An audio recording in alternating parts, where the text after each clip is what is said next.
All right, and we're live. And guess who's back? Back again. Undertow's back. Tell a friend.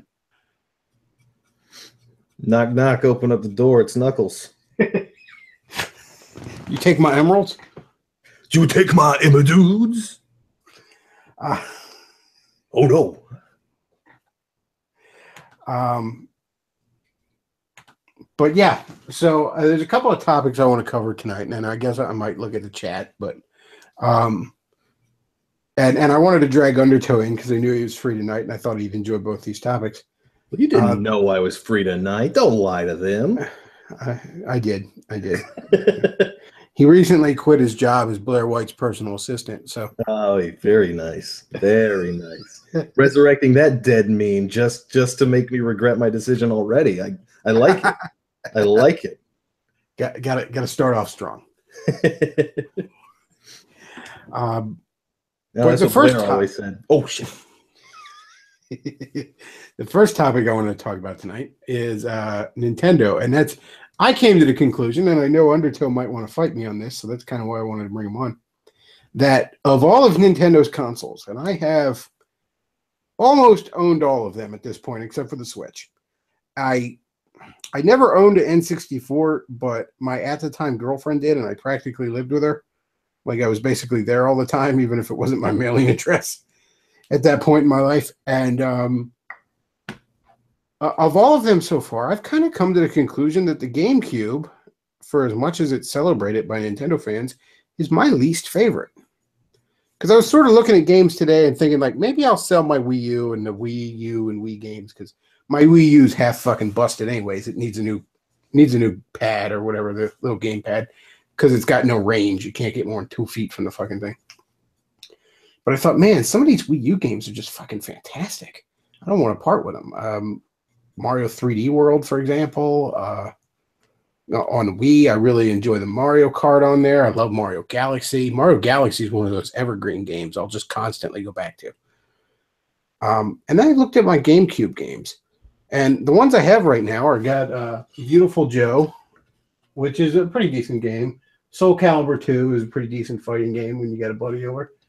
I got Mario Sunshine, Sonic Gems Collection, Melee, Double Dash, a Zelda Collection, and Metroid Prime. Now, Mario Sunshine, for example, the Mario game, the 3D Mario game on the system, I don't think it's that good. Like, I look at it and I think, okay, well, I don't enjoy it as much as I like 64. I don't enjoy it as much as I like Galaxy, so it doesn't live up to its predecessor, and it is surpassed by its successor, so that's not the sign of a very good game there. Thousand Year Door I do really enjoy, although I don't own it right now. Double Dash... Thousand Year Door was also the pinnacle of that series, and it was all downhill from there, because they never tried again. Double Dash, I think, is pretty overrated. I thoroughly enjoy a few different Mario Kart games more than that. I like 7 more. I like 8 more. I like the Wii one more. Melee, I think, is... I would rather play Brawl or Smash 4 than Melee, and that's mostly because of the character rosters. But character rosters are kind of the most important thing in a fighting game to me. I don't... Aside from the competitive end of things, I don't see really the appeal of Melee. And I mean, it's not bad, but so the whole damn system to me, the more I look at it, the more I'm like, this entire library of games is kind of overrated, and it's not particularly big. And I'm not saying fuck the GameCube, by the way. I'm just saying I think there's a better library of games on basically every other Nintendo system. Well, the GameCube is, how do I put this?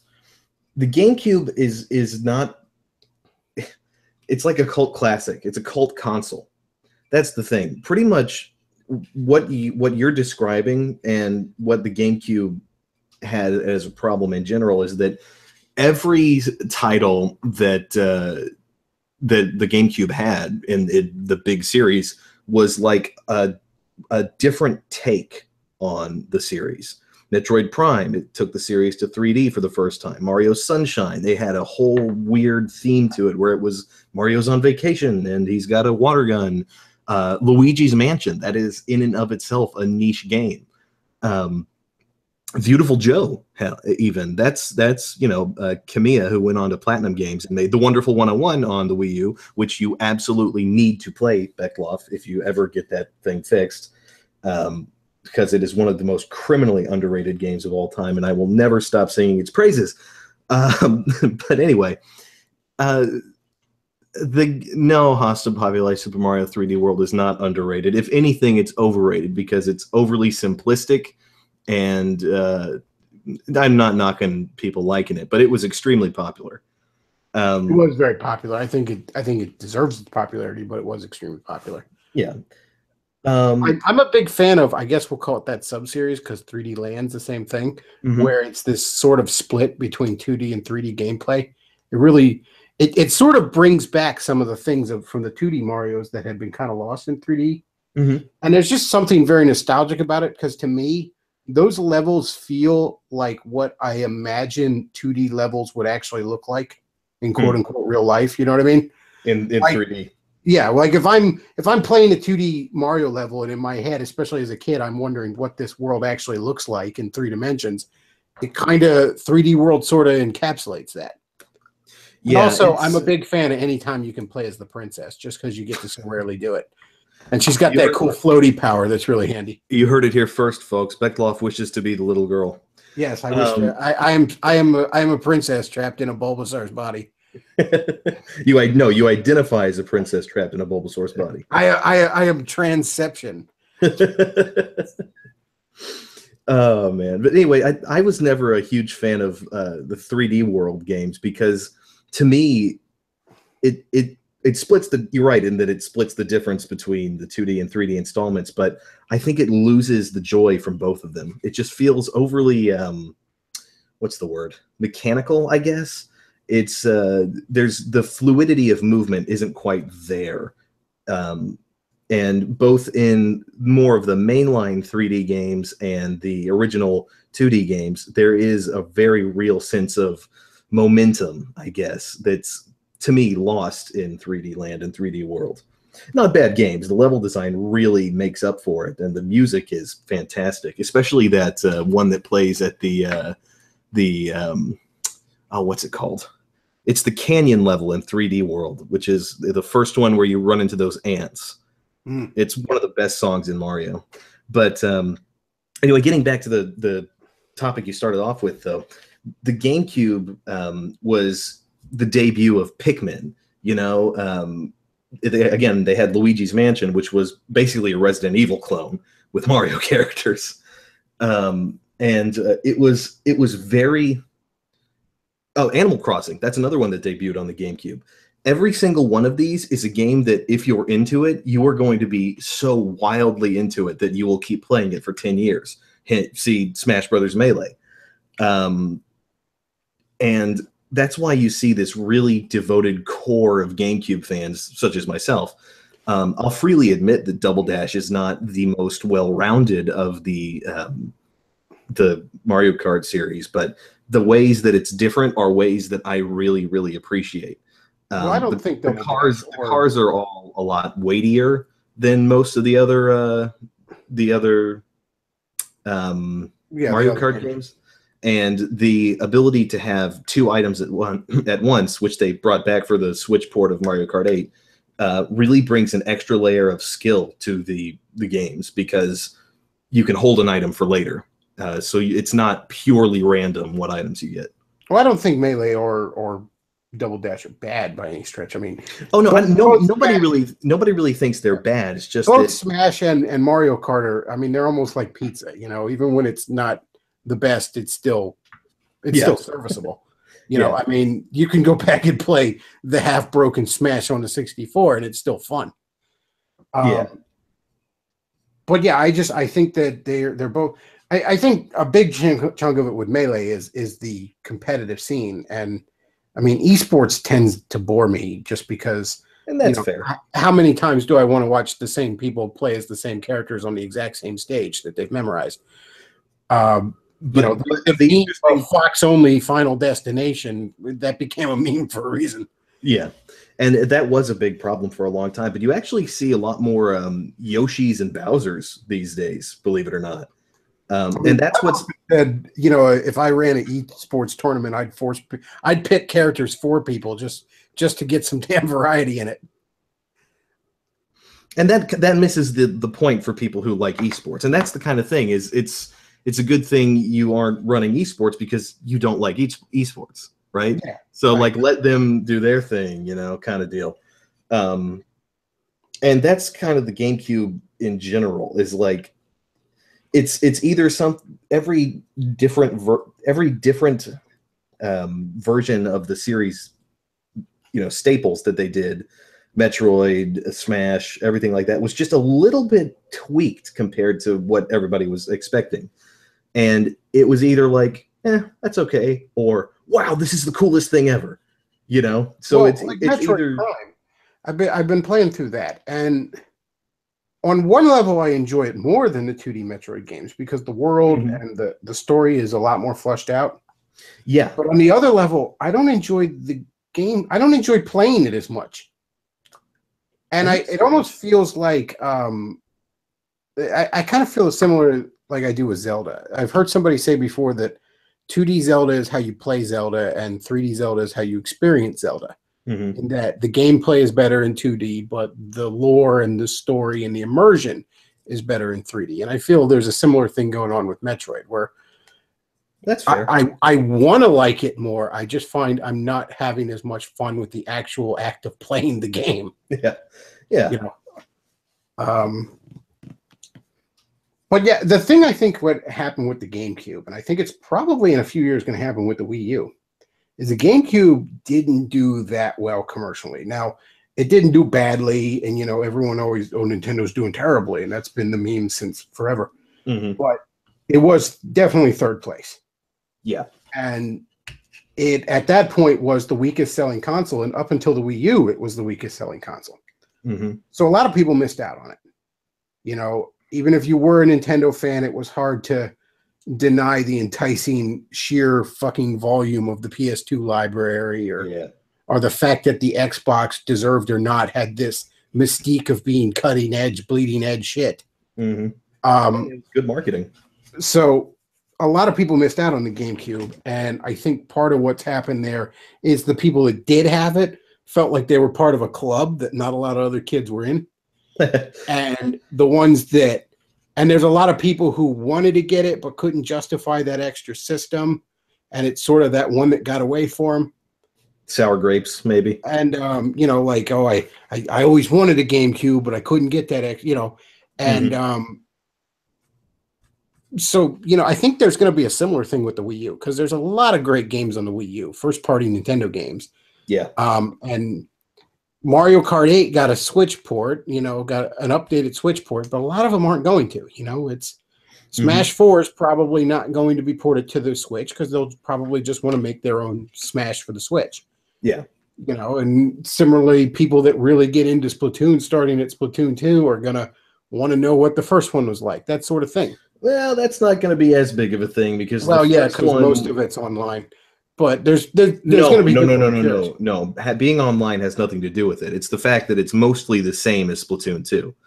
And also the fact that the community is now entirely dominated by hackers, and there's basically no way to Oh, get in at the ground level anymore. Being online is not a turnoff for anywhere near as many people as you well, think it is, Bechtloff. no, I mean like when there's a game that's heavily online, when it becomes an old game and those online things aren't supported anymore. Well, You the know, thing with I mean, Splatoon when you 2 buy is, Splatoon on the Wii U 10 years from now, and the online thing isn't even available on it, yes, it what's is. really left? It's peer to peer. It will be online. Okay. They don't run servers for it. It just connects from console to console, so it doesn't have any maintenance stuff going on. Oh, I thought you had to connect to it through the Nintendo online thing or whatever. No, you just have to plug the console into the internet. Oh, There well, wasn't like a unified Nintendo online thing for the Wii U. huh, well, I stand corrected there. Yeah. Well, point is, there's a bunch of games that, you know, there are games on the Wii U people are going to want to play later because they missed out on them. Mario 3D World's a good example of that. Mm-hmm. It's not particularly good, but sheer curiosity will make people want to check out the new Super Mario Wii U. Hyrule Warriors, maybe, although that got a 3DS port.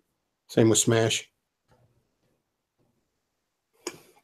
But still, there's going to be some forgotten titles on there that people are going to want to check out later when, it becomes a retro market, as it were. Mm-hmm. And I think that's part of what happened to the GameCube, because I was sold this, I was always told what an amazing library GameCube has, and now that I'm stepping into it, I'm like, eh.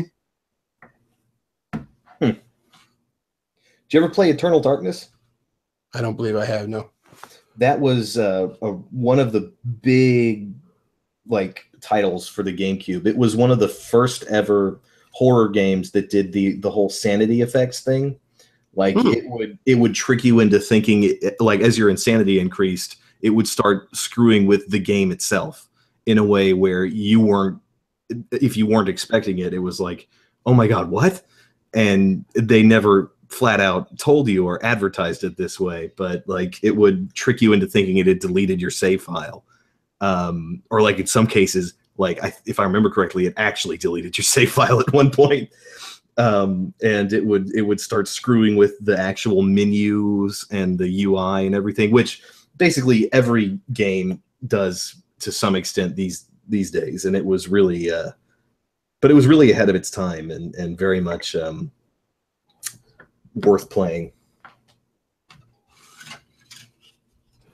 Well, somebody was saying there was some Star Wars game on there. Someone was pimping for me, but I've actually Rogue Squadron 2 and Rogue Squadron 3 on the GameCube were incredible. I've actually never played any Star Wars game now that I think about it. Really? Yeah, Rogue Squadron is good if you like the Star Fox style action, except not in a corridor. It's all range mode missions. So I can't think of any Star Wars game I've played any of, but that's because you don't care about Star Wars. Yeah, well, Star Wars has become one of those things over the last probably decade and a half, where it's if I'm being honest with myself, I've almost grown to resent it. Yeah, because it's feel you. It hasn't had a good movie since 1983, and I feel like it's constantly being shoved down my throat as the greatest thing ever! Number one. Mm-hmm. And after a while, that shit just grades on me to the point where, really unfairly at times, if I'm being honest, I'm kind of walking around all the time like, fuck Star Wars. Yeah. Jaws was never my scene, and I don't like Star Wars. But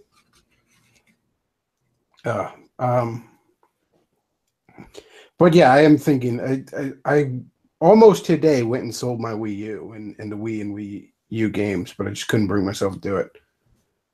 And now I'm kicking around the idea of selling the GameCube. Well, if you don't enjoy the games, don't feel obligated to keep it. Well, it's not even that I don't enjoy them. It's just I find none of the GameCube games I have are bad. I just think they're all very, very overrated. Did you ever play F-Zero GX? The last F-Zero game? I've only played one F-Zero game ever, and it was on the GameCube. That would be GX. Oh, no, I'm sorry, the Game Boy Advance, I meant. Sorry. You have missed out, my friend. I didn't know F-Zero existed till the 2000s. And I mean, I had friends, all my friends, almost all of them had Super Nintendos, and none of them had that game. Yeah, it's understandable. But Sega helped them create an arcade-style racing game for it on the GameCube. It was one of the few Sega-Nintendo collaborations, and it was really, really good. Also, you owe it to yourself to finish Metroid Prime and then do Metroid Prime 2, because they're both absolutely fantastic. And you kind of need to get used to it a little bit, because, as you said, it does play a lot differently. It's a slightly slower pace than the Super Nintendo version and the Game Boy Advance one and all the 2D ones, really. But I think it more than makes up for it in interesting puzzles, world design, and all the lore from scanning things. Did you use the scan visor at all when you played through it the first time? I haven't played through its entirety yet, but yeah, I'm always a sucker for that kind of lore, and I Yeah. think Metroid has really really interesting lore. Yeah, and the Prime games are where it shines the best. Hell, you owe it to yourself to get through them just so you'll be a little bit more up to date when Metroid Prime 4 comes out. I think Fusion is criminally underrated, and a lot of people didn't like Fusion because it was a bit more story driven. Well, it's not that it was story driven, it's that they just told you where to go instead of letting you explore Well, like Metroid is supposed to, the Geek usually. Critique did a really good thing, a review of that where he talked about, and there was something I kind of thought when I played it, but I didn't quite put into words, where that's sort of the point of the story is that Samus does lose her agency through all this, through what she Yeah, goes through in it, and and you know, fair enough. the evil parasite Samus has all the agency that you had in say Super Metroid, where Hmm. it just goes wherever the fuck it wants, Yeah, and and that it's is the badass you were, mhm. And that is pretty cool. But unfortunately, it robs it of the replay value that most of the Metroids usually have. Oh yeah, You know. that's definitely one of those you play through about once, Hmm. and maybe years later you go back to it. Like I haven't played through it. There's actually a secret in Metroid Prime One where you can unlock. What is it? I think it's if you use the Game Boy Advance link cable or something like that, you can actually play through Metroid Prime with the fusion suit. It is just a skin, but it's really Well, cool. there's something where you can unlock that in the new Samus Returns remake. If you have the Metroid amiibo, Hmm. you can unlock that. You can only do it after you beat the game, but with the amiibo, you can unlock.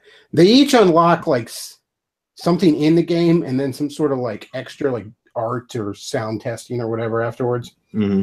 Like all four of the Metroid amiibos, but the actual Metroid one, like the other ones, unlock like recharges on missiles or something like that. But that one actually unlocks a different mode, which some people are mad about because they have to buy the Metroid to get that mode. But I kind of understand where Nintendo's coming from on there. You want to give the people who bought the amiibos their money's worth at the same time. Sure. Let's see. Don't mind me. I'm digging through my paints here. Where is that? Yeah. So the other thing I want to talk about, switching gears, something a little bit more serious. I was reading this book. I just got it in the mail today. I had ordered it online. It was called "Who Am I to Judge?" Can't remember the author or the subtitle, but it's on. It's discuss. It's kind of like supposed to give you talking points to argue against moral relativism and that sort of thing.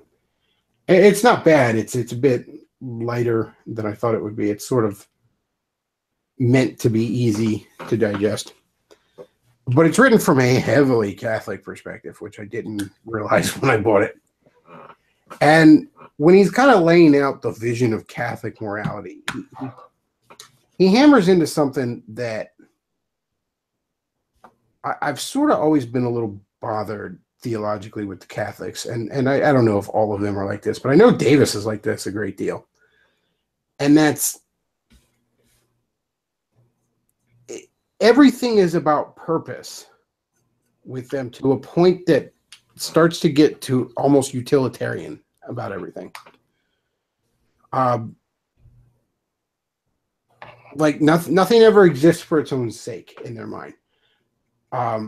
Like, yes, you have to approach life with a sense of purpose. You have to have greater purposes and all.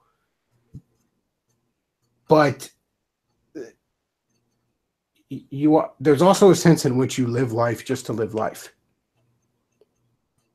And I think that's kind of lost on some. Like Davis is famous for this. And again, I love Davis, he's always on his channel. I'm always on his. But whenever he's talking about like nerd shit and all, he always feels the need to justify the fact that he's having fun. Like, oh, this was a really cathartic story and all this sort of stuff. And it's like, or you were just having fun.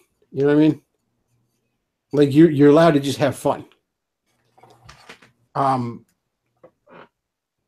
I think the Catholics do this very heavily with sexuality. They've reduced sexuality to being pretty much only about breeding.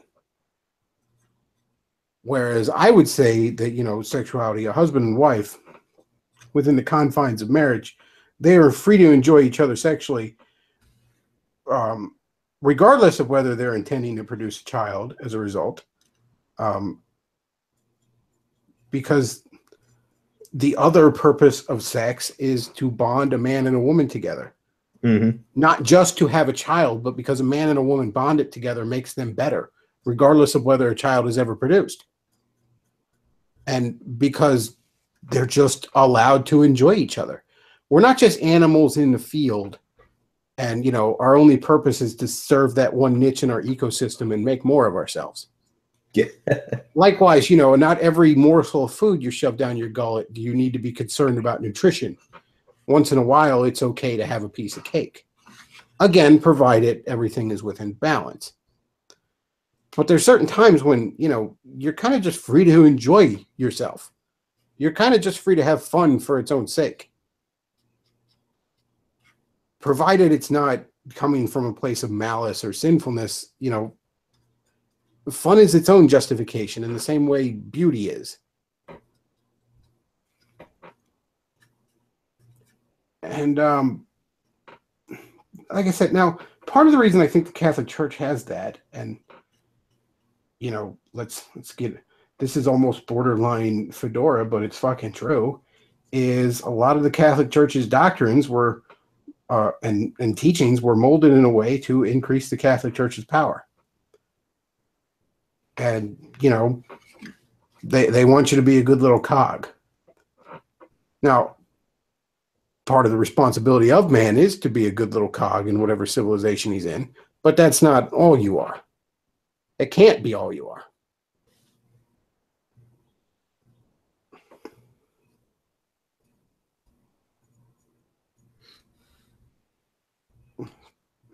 So yeah, I just, I don't have anything to add. I mean, not everything has to be about some quote unquote greater purpose.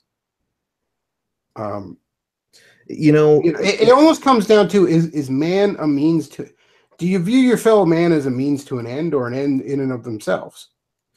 Well, in that regard, I would say it's almost analogous to the leftist idea of every movie, every story has to have a political message or a positive message that sends good standards for people to emulate. Yeah, it is that. I can't think of a better way to put it than just sort of utilitarianism. Mm-hmm. And don't get me wrong, some conservative Protestants are guilty of the same thing. Where I mean, you should see the way some kids in evangelical churches are raised. I mean, every damn minute of their day from the time they're out of diapers is planned. Yeah, it's kind of awful. A kid's not just allowed to, as George Carlin once said, and I thought it was very brilliant. Well, when are kids allowed to just go outside into the backyard and dig a hole with a stick anymore? Mm-hmm. Like, not everything has to be about some sort of greater end, because that in and of itself is empty. I mean, like, if you fetishize breeding to the point of like that's all fucking life is about, well, then what's the point of making another person if the only point to their existence is to make another person? Where is there ever any actual real purpose served ultimately? It is purpose that guides us, purpose that binds us together. You and I, Mr. Anderson. But yeah, as I was reading this book, and that kind of the way he hammered it out, and I can't think of the author's title, and I don't have the book in front of me. Again, the title is "Who Am I to Judge?" and it's talking about moral relativism. But yeah, the way he lays out the quote unquote Catholic case of morality is, everything serves this purpose. Okay, you don't have sex before you're married because you want to have sex when you are married. Well, why do you have sex when you're married? To make kids. Is that it? I mean, is that all I am? Is just some biological machine designed to make more of myself? That doesn't sound like something a religion should be telling me. I mean, shit, I could have heard that from Dawkins.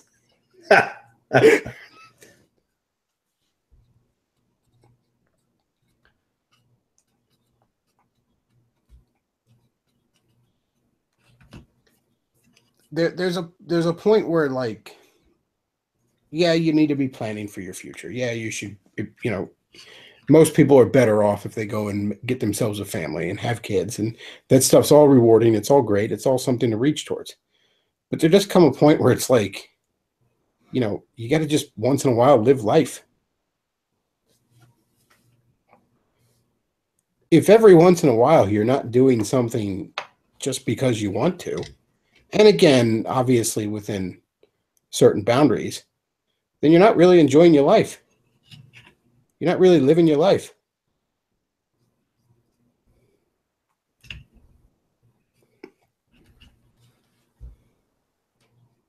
And that's also what ends up with so many guys, and I guess girls do it too. I don't know. I don't pretend to have my finger on the pulse of the feminine soul, but that's why so many men have that midlife crisis when they're 45, and they just snap, and they just almost they go in the opposite extreme where they don't want nothing to do with it. You think that movie American Beauty, where the guy just fucking snaps and decides he'd rather go work the fryer later at Burger King and get himself a sports car. Because after a while, you're doing all these things you're supposed to just because you're supposed to, and you wonder, like, well, what the hell is the point of any of this? Mm-hmm.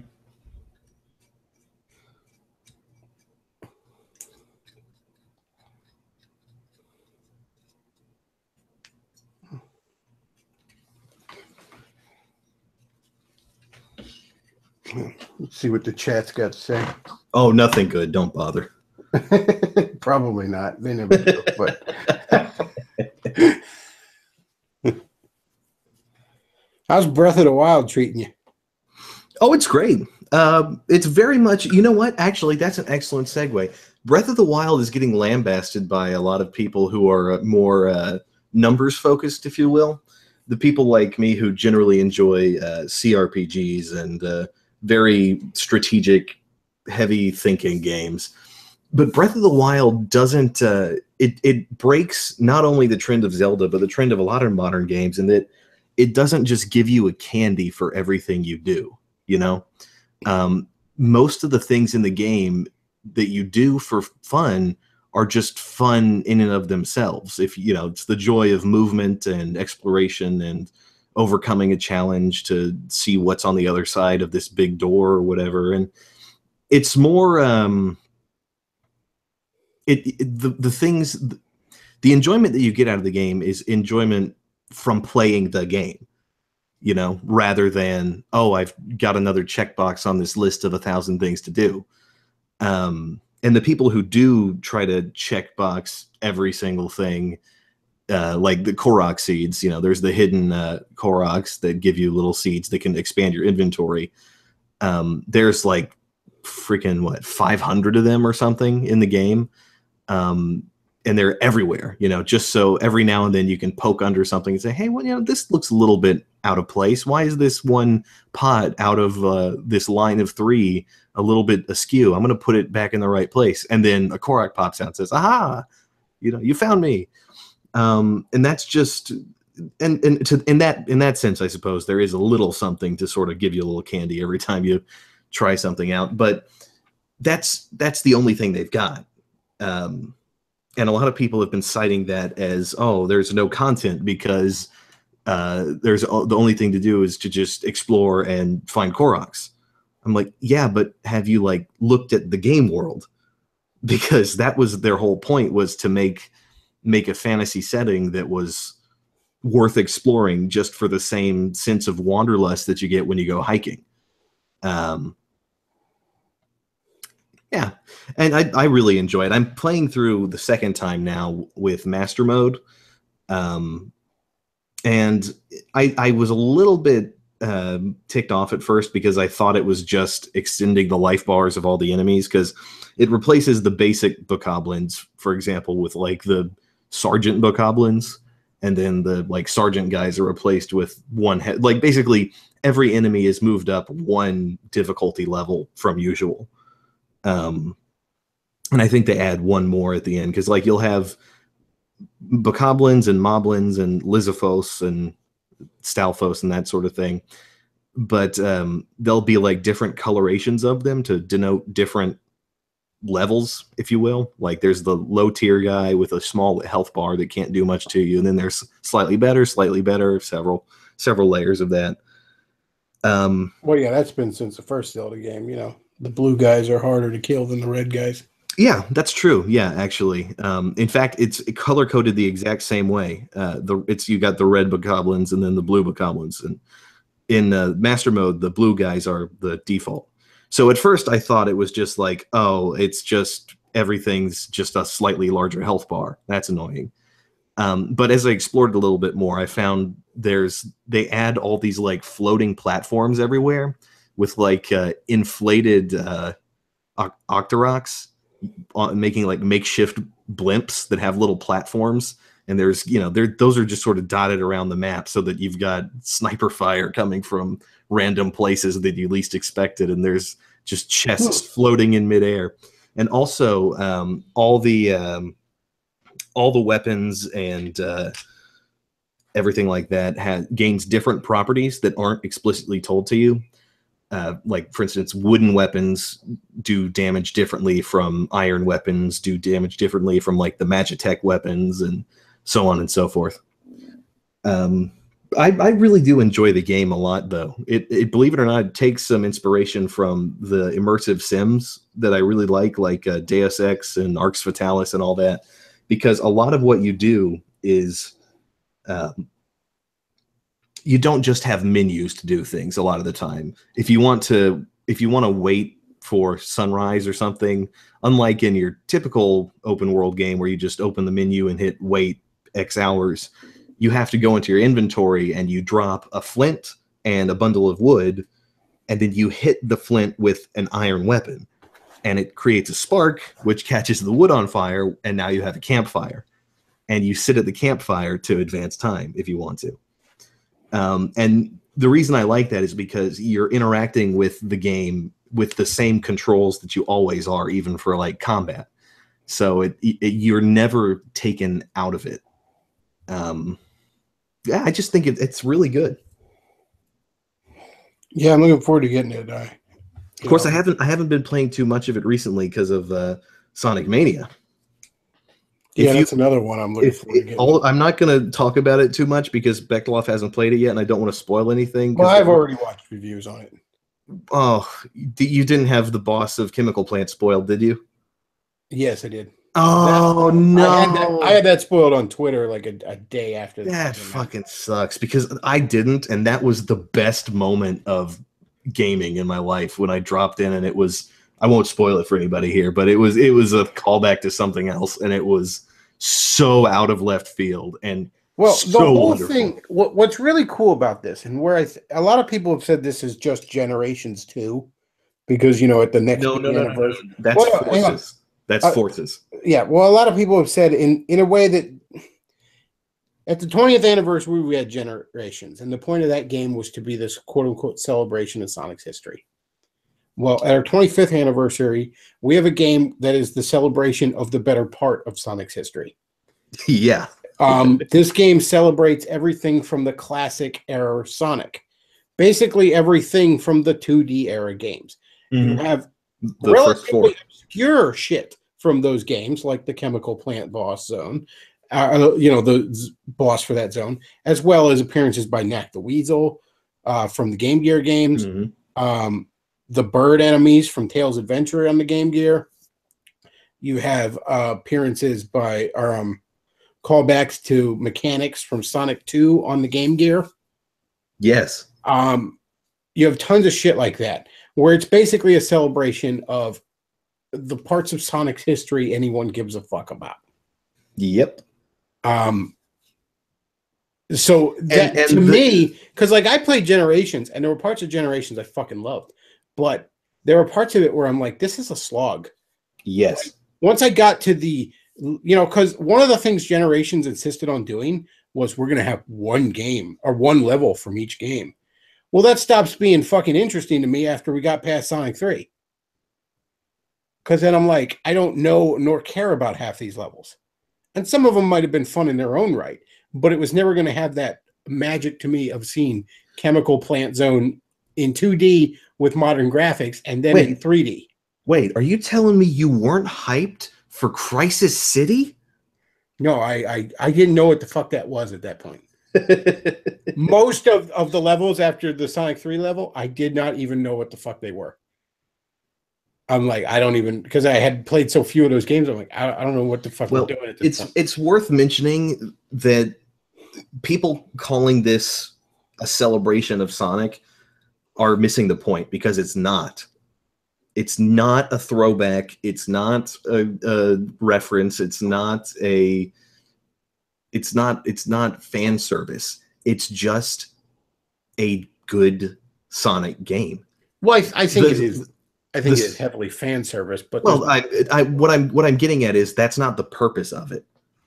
When you haven't played it yet, so you don't realize, but it stands entirely on its own 2 feet, even if you don't get all the fan service references they threw in there. Yes, it is objectively why people like those games. It is objectively the best Sonic game ever.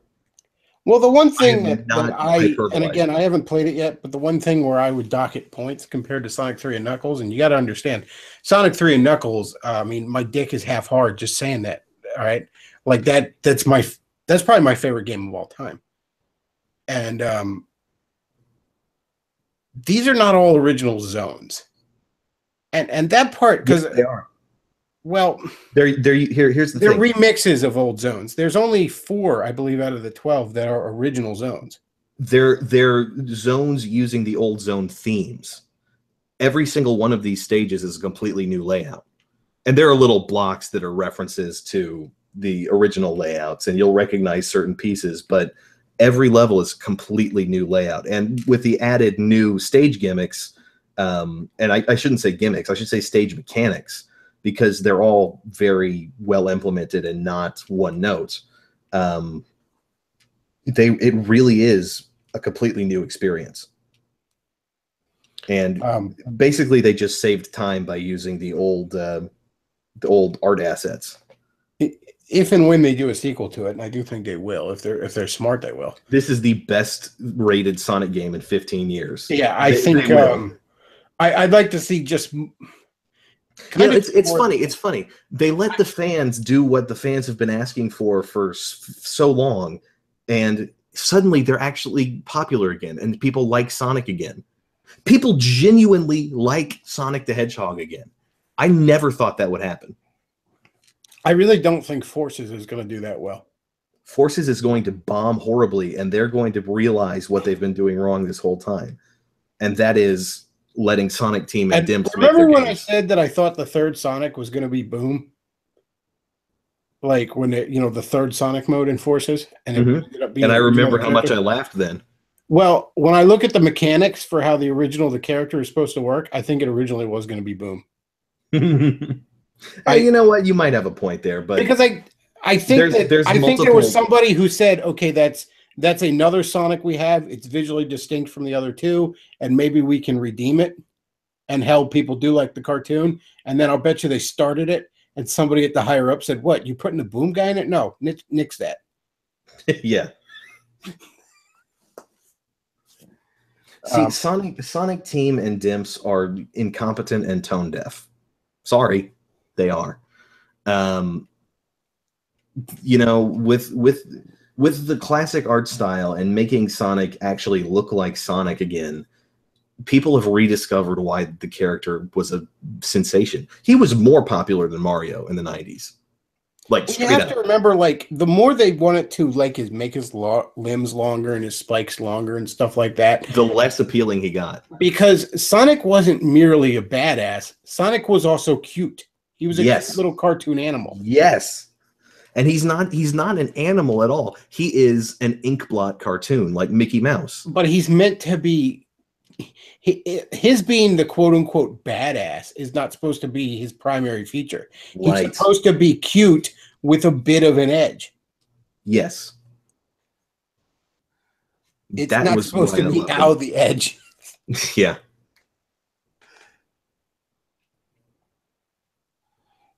You shut But your yeah, goddamn mouth, Hostum. there was actually, I mean, for Hostum saying in there Mario was more popular. And I mean, there was about a hot moment there where Sonic was more popular. Mm-hmm. It didn't Very, very last. briefly. It Very didn't briefly. last. I'd say it lasted about the Sonic 2, Sonic 3 era. Even Mm-hmm. Sonic 1, he wasn't quite there. But then once the jump to 3D was made and Sonic just stayed behind, that was and finally eventually did, probably never should have. I was there But too, Hostum. I was there too. come Mario 64, that was the end of Sonic for a while. Yes.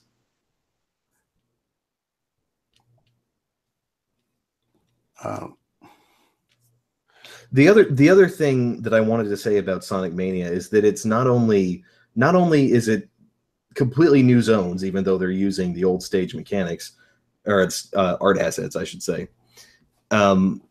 It does actually move things forward from the series as if Sonic 3 and Knuckles was the last game. yes, this is Sonic 4. Yeah, this is the real Sonic 4. The hard-boiled heavies, which are the new characters they made for based on the egg robos, and they're like, also enemies that you fight in addition to Robotnik, and they kind of like break away and try to overthrow him, kind of. But it's left ambiguous because all that story, that's in the manual. Everything else is just kind of in front of you. And this makes so much more sense because here's how the story begins. Tails and Sonic are doing whatever comic book things they do, and they detect an energy source on Angel Island that's different from the Chaos Emerald. So they go to look for it, but Eggman's guys are already there and they pull it out, and it's called the Phantom Ruby. So right away we have something that fits in the series because Chaos Emerald, Phantom Ruby, but it's different. The only thing that they have ever done with story with the 3D games is, it's all about the Chaos Emeralds because they were in the first games and that's what they used. But you think about Sonic CD, they didn't have the Chaos Emeralds, they had the Time Stones. Yeah. So like this fleshes out the world a little bit more to where there are different types of powerful gems, and they all have like different things that they interact with. That already makes it so much more interesting. Well, something that was kind of weird to me as I learned more about the 3D games, and this is partially because I also read the comic book as a kid, but I never thought there were only 7 Chaos Emeralds. Yeah. And that became like canonical in the 3D games because like I understand that it takes 7 to achieve super form, but it also takes 50 rings, and there's more than 50 rings. Mm-hmm. I just assumed 7 was the number you needed to have. And like in the comic book, at least, it's established that Chaos Emeralds are not exactly all over the fucking place, but there's way more than 7. I mean, there's diamonds are rare, but there's not just 7 of them on the fucking planet. You know what I mean? Yeah. And also, when I look back at the games, I mean, like, the first game had like what, 6? The Game Gear one had 5. Sonic 3 and Knuckles has 14, not counting the Master Emerald. Mm-hmm. Sonic Spinball has like fucking 16 of the damn things. Yeah. Like, I just never thought in a million years that it was just 7. Here's the thing that's so weird about it. 7 let you become a super form, right? There was no reason to think that was exclusive to Sonic, and it wasn't. Because originally you had Super Knuckles and Super Tails, and Tails and Knuckles needed to have 14 to take their super forms. Only Tails. Knuckles had a super form. In Sonic 3 and Knuckles, they both needed 14. You sure about that? Because I'm pretty sure Knuckles they needed 14. Because I always remember like that was the one thing that sucked about the game controls in Sonic 3 and Knuckles is you couldn't activate Tails or Knuckles' powers without going super. Yeah, that's still a problem. And that was a fuck up in Sonic 2 where you couldn't jump without going super. and they switched it to the double jump, but then that was a problem with. Yeah. They could have just put it on the C button or something like that. That would have been better. That problem unfortunately has been carried over because it's still jump and then press it to activate. And I think that was done more for the sake of tradition than anything else. But still, Knuckles and Tails can go into super forms in this with just 7. But again, even with that, and again, it comes from reading the comic book, but it was established in there that, you know, almost anyone can access chaos and energy under the right forms. More people are just more naturally inclined to be able to do it. Yeah, and that makes sense. But here's the thing. Here's this stupid thing that became what Sonic just did, the series, I mean. There were only the 7. Sonic and Shadow and it just hedgehogs in general were the only ones that could use them, never explained. You know, even though the echidnas were the ones that were guarding them in Sonic Adventure. Oh, I'm sorry, there's no continuity, so it doesn't matter. But even though they went through all this trouble to make Chaos Emeralds the plot for basically every single 3D game, barring a few rare exceptions, they never ever like had the rings be canon. The rings were just there and never acknowledged. So you went out of your way to acknowledge this one game collectible, but never the other? Why? Like, you know, the Sad AM show and the comics acknowledged the rings. And it was like, yeah, they, you know, the energy things that appear in the air, whatever, you collect them to protect yourself. I remember they hinted around at one point in the comics that the rings create Chaos Emeralds and Chaos Emeralds create rings. Like they were just these physical manifestations of you know, this magical energy that comes actually from the special stages, the alternate dimension of the special stages. Well, actually, they acknowledged that too. Yeah. At one point they showed. No, I'm not just guessing. I'm vaguely remembering this. Yeah, at one point they showed like a and what looked like an actual special stage from the game. And the reason it's all like weird and fucked up like that is there's like this, and of course he was a panda because half of them are fucking animals, but this like weird ancient like genie chaos god is controlling it. And he's making you go through like tests to get the emerald just because he's bored. Speaking of that, these special stages are the absolute best special stages in Sonic history. All the classic games, forget about them. This is the best. They're easy to play. They're, you know, no, hold up. This Rex guy in chat, the stars are sources of power. The coins are money that they exchange in the stores, but the stars are sources of all the magical power stuff in that world.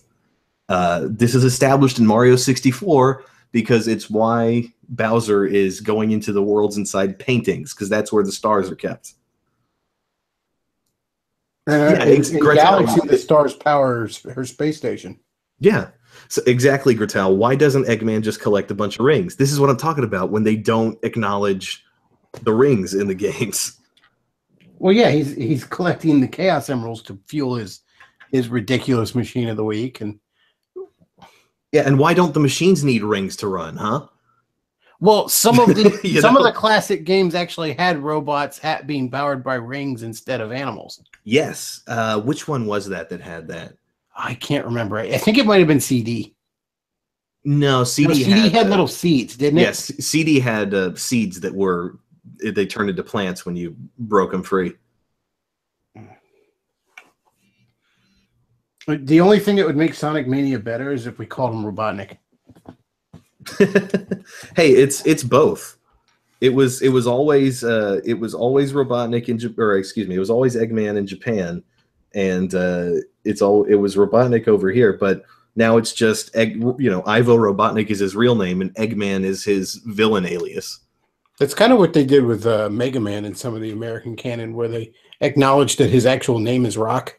Yeah, but he calls himself Mega Man. I think that's the best solution you can go for. Yeah, that makes sense. Although Sonic Mania might actually be kind of woke because there's obviously there's Studiopolis, which is one of the new levels, and it's a TV studio broadcasting Egg TV, which is Eggman TV, And then he has another place. It's called Press Garden Zone. It's an old like garden that also has a printing press in it where Eggman is making newspapers. So Eggman controls the media in Sonic's world. In the comic, they used to refer to the humans. Oh, you're right. Yes, you're right. There's the casino level in Sonic Adventure 1 where you need to get a bunch of rings and you have to fill up the vault with rings so that you can climb up to where the emerald was. So they do acknowledge it there, but they never in anything else. God, it's so weird and confusing and inconsistent. And it doesn't even feel like it's inconsistent in the sense that, you know, it's a game first and then a story second kind of thing. Yeah, it's like sometimes you have to. It's inconsistent in ways that just feel sloppy. Yeah. Oh, it's awful. Awful. Like, I don't expect them to canonically acknowledge one-ups. You know what I mean? Sure, but but it's the thing is though, it's like if they canonically acknowledged the normal mushrooms and then not the one-ups, or the one-ups but not the normal mushrooms. That would be a better example. Yeah. Although I guess it kind of is similar because they did acknowledge the stars. Fuck me, I don't know. The in the comic, I always remember they referred to the humans as overlanders. So overlanders control the media. Yeah. Oh my god! And do you remember the Sonic? You know, Snively in the comic does look Jewish. Yeah, got that big nose. Do you remember the 25th anniversary stream where they first announced Sonic Mania? Oh, and that and the horrible buzzing. Yeah, that's supposedly from one of the levels. Yeah, well, I was gonna say when you've beat the boss of Studiopolis, all the TVs go to static and they start softly playing that buzz. I mean, it's an actual recording of that buzz noise. It's beautiful.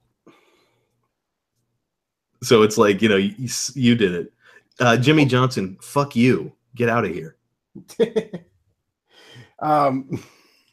But no, seriously, this is the best video game in goddamn 20 years. Fuck yourself. Calm down there, Tiger. But the one thing that caught me a couple weeks ago, and a lot of people talked about it, but with the IGN was having some circle jerk where they talked about how Sonic games were never good. And that became like this contrarian thing where like, I mean, I'm glad that Mania's proven them wrong. But everyone, like, it's one thing to, like, I don't think any of the 3D games have been really all that good. Even the ones like Adventure and Adventure 2 where people, I'm like, nah, it just doesn't have the magic, in my opinion. But I could understand someone saying, I don't think Sonic games have ever been good. I can understand them having one of them in the group. You know, because there's always somebody who's like, I don't see the appeal of this. I never did. But that was the whole fucking group. That's IGN.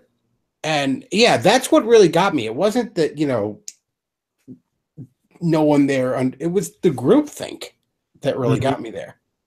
And the hipsterish group think too. You know, it's like, remember like 10 years ago where everyone in the gaming press wanted to decide that Donkey Kong Country was overrated all at once and overnight?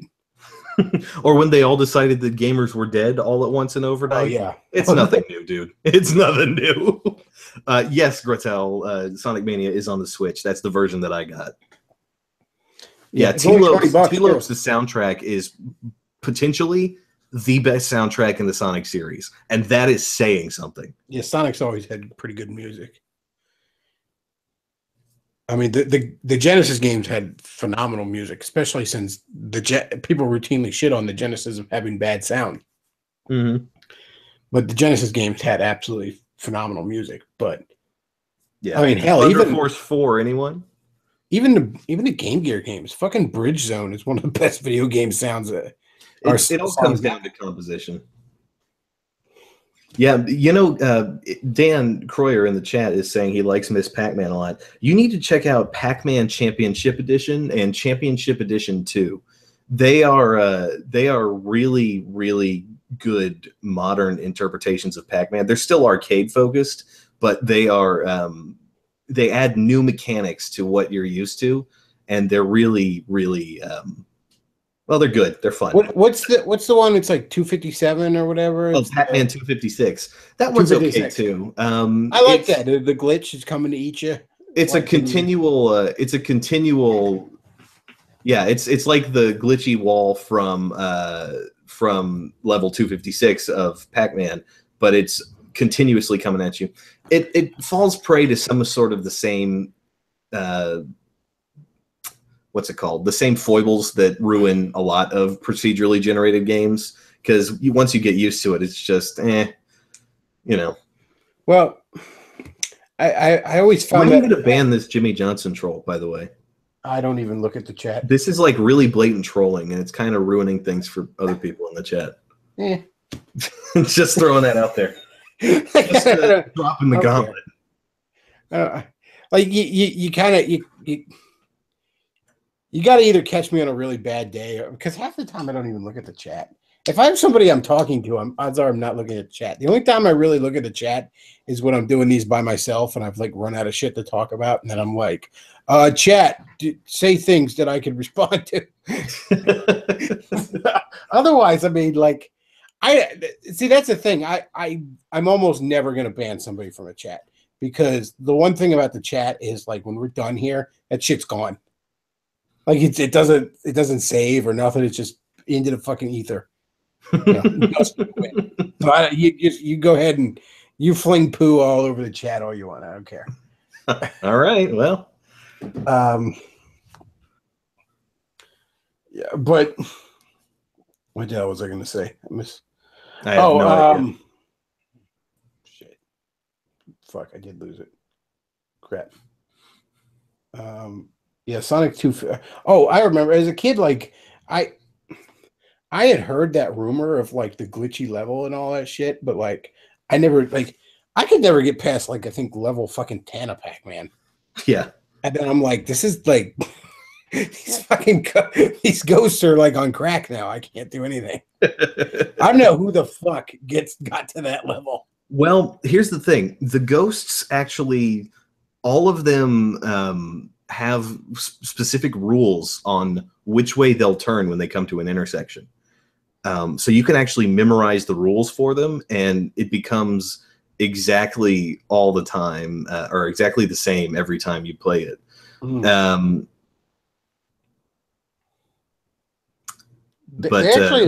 like the thing with like competitive Pac-Man was a thing for a while there, and they just would race to get to 256 because they perfected the game to where they knew exactly what motions to make to get it. It basically became the first ever speedrunning competition. It was pretty interesting to me. I'm a dork, though.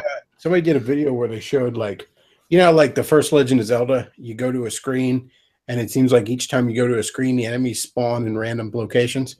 Mm-hmm. Well, there's something going on in the code that their locations is constantly cycling through possible spots, but it's doing it in a set way, so that if you start the game, like you start Legend of Zelda, and you, like, two people are moving at the exact same way at the exact same time, they will have an identical game. Like, it's deterministic then. Yeah, if you it's deterministic, but in a way that feels random. Yeah, just like the Pac-Man ghosts. But like if you walk out of the if you like, let's say you start the game and you immediately walk up to the next screen, those Octoroks will be in the same location if you did that the exact same time each time. And if you take one step to the left and then walk up to the screen, they'll be in that different location each time you do it. Like that, he ran some computer program that would play the game identically 2 different times, like on 2 different consoles or something, or 2 different games, ROMs, and it did it the exact same time each way.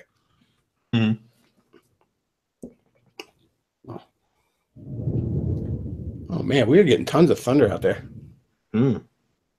That's pretty cool.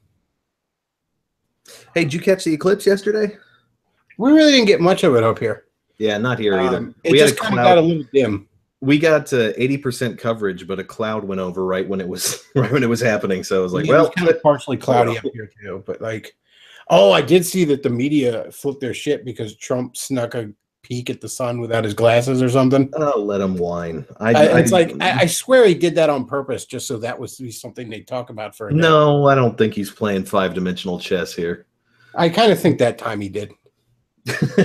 Like, that's just such an obvious thing. Like, I bet you if I take my glasses off for a second, they won't be able to shut up about it for a day.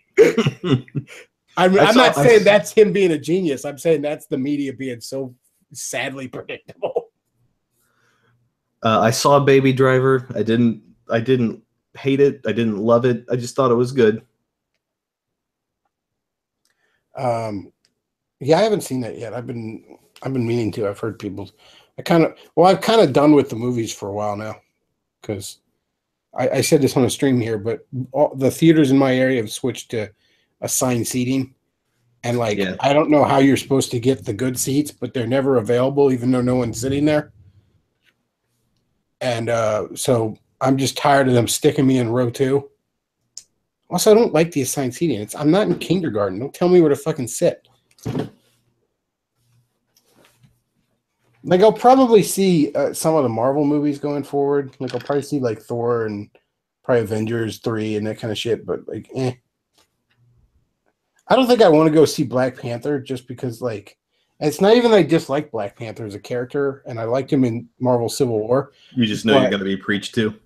Well, I don't even know if I will. You can listen. Just assume until proven otherwise these days. It's almost more just like the left has made it this point of like, oh, it's the first black superhero movie, even though it's not. And, oh, we're gonna make, and it's like, it's not gonna do that well because he's a B-list Avengers character at best. It'll do okay because Marvel movies are the only thing that make money right now, but it's gonna be like do Ant-Man money because he's an Ant-Man tier character. Oh, and I love that. He's the first black superhero. Okay, first of all, if you want to go back to the 90s, DC character Steel had a regrettable movie, but a movie nonetheless. Yeah. That was a live-action theatrical movie about a black superhero. Spawn is black and had a theatrical superhero movie. Even if you want to go Marvel, Marvel's first critical and financial success was Blade. Yeah. So this idea that it might be the first Marvel Cinematic Universe black superhero, but that's getting pretty specific, isn't it? Well, that's what superheroes are, Bechtloff, don't you know? There's no such thing as comic books. What are you talking about? What's a comic book? Can I indoctrinate children with that? Oh. You can try, but they're not going to read it. Ugh. Poor Marvel. Such a bad time to be a Marvel fan. And it should be like a golden age because we got these generally really awesome Marvel movies. But like, yeah, it's a bad time to be an anything fan. Really, it really is. I said this on a stream a while back, but I really think there's almost this kind of divine aspect of it where it's like all these things are getting shit up because, like, to some extent, the good Lord's taking our toys away until we clean our room. Clean up your room, eh? Roughly speaking. And, there's probably something to that. I mean, comic books are unreadable now. And, there's 300 channels. You're lucky to find a dozen shows worth watching, if that. Hell, even if you're a sports ball fan, you can't watch a fucking NFL game without hearing about Black Lives Matter shit.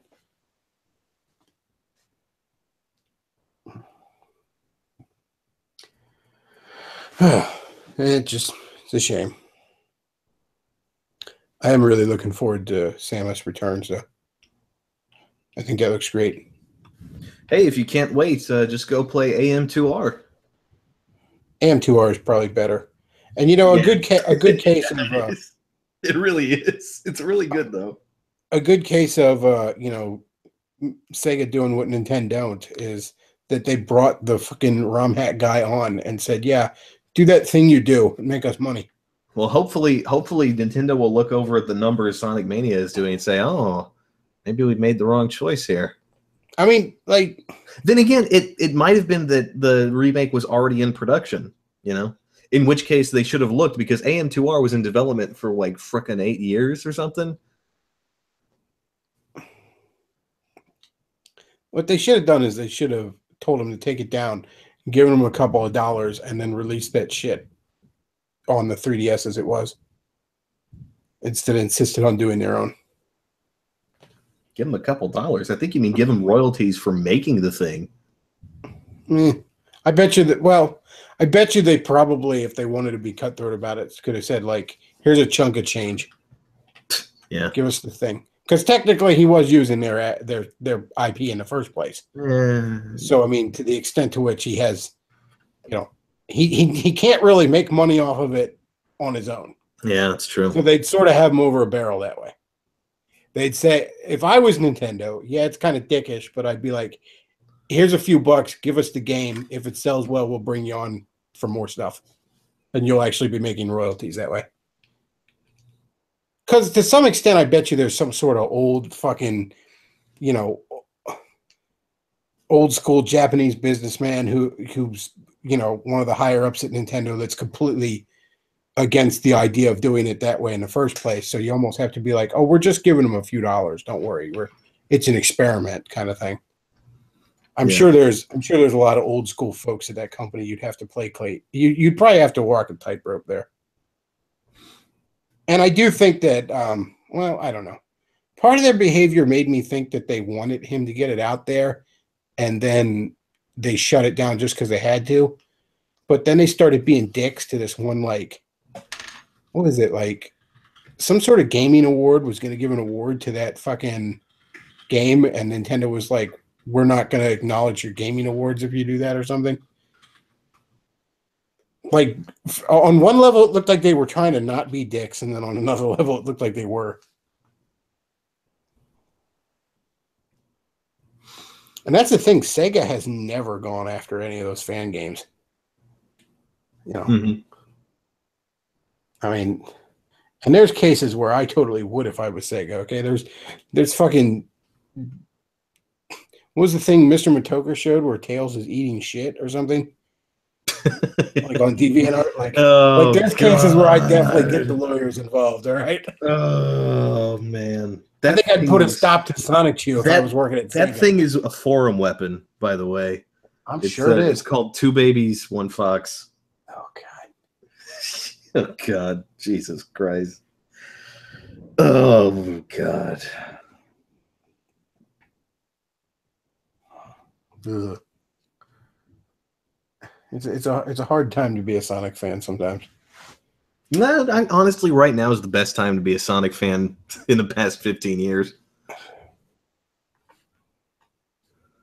Let's hope that we can keep it this way, and that there will still be that core of people. It's only $20 too, which I think is very impressive. Now you could say, well, it's a 2D game. What do you expect? I honestly thought it'd be 40. Yeah, it feels more like a $30 game to me after playing it. But if you guys haven't got the $20 gem that is Sonic Mania yet, do yourself a favor and jump on it. Yes, a Cthulhu altar will do. It's close enough. Yeah, I'm definitely when I get a Switch for I'm having Santa's going to bring me a Switch, and when I get one, I'm definitely getting Sonic Mania. As long as Coriolanus, I hope I'm pronouncing that correctly. Just make sure when you do it, you scream, yeah, under 12 for ton. Oh, something interesting I saw, and I don't think I mentioned this on the stream yet, but if you're a nerd, oddly enough, Hallmark has had like tons of interesting ornaments over the years for you. They've had tons of like comic book shit. I actually have one that's like my favorite Christmas ornament, where it's like Spider-Man and there's a little hook above his head, and he's got two web lines that hook onto different branches on the Christmas tree. Well, I saw for Christmas ornaments this year, there's actually a Mario one, which I like the fact that Nintendo has licensed. In the last few years, Nintendo has really become aware of the fact that merchandise will sell in the West. Mm-hmm. Imagine that. Because I never thought I'd see him do that, but there it was. And there's a Yoshi one too. Yeah, and there's been tons of Nintendo figures here in the West here recently, the World of Nintendo line. So, I mean, it was just a few years ago. I think I was even when I first started doing this channel, I was complaining like, why doesn't Nintendo do merchandise? Like people like Nintendo. People will buy your shit, Nintendo. I mean, hell, some of the damn Nintendo figures I see now, I kind of like, we're looking at like, why wasn't this shit around when I was a kid? Whoa, whoa, whoa. What, Jimmy, what's this about you doing BJJs? Is that like a double blowjob or what? A blowjob job. That's where you get paid for it. Coriolanus, okay? I don't know why you would name yourself that, but okay. It's pronounced Coriolanus. Peter Wolf, Rule 34. I don't think I want to look into that. Peter and the Wolf, Rule 34. Let's see if you can make porn of the classical composition. Well, if it's Peter and a wolf, I'm sure we can go somewhere with it.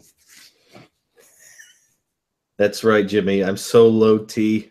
My testicles are like, dimensional rifts because they're like negative space. All right. Well, I think I'm going to wrap this up. Oh, come on. I'm having fun.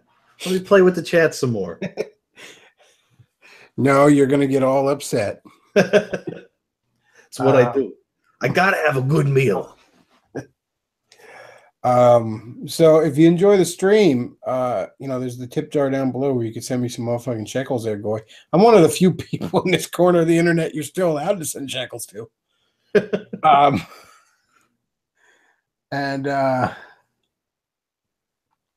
Yeah, so if you enjoy the show, like, comment, subscribe, all that good shit. Send me some shekels. That's greatly appreciate it.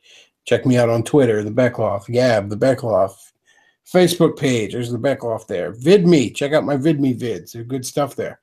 One coming up soon talking about amiibos. So check that shit out. All right. That's all we got for tonight. Undertow, thanks for hopping on. Thanks for coming out of your self-imposed exile. And that's all we got for tonight. Bechtloff out.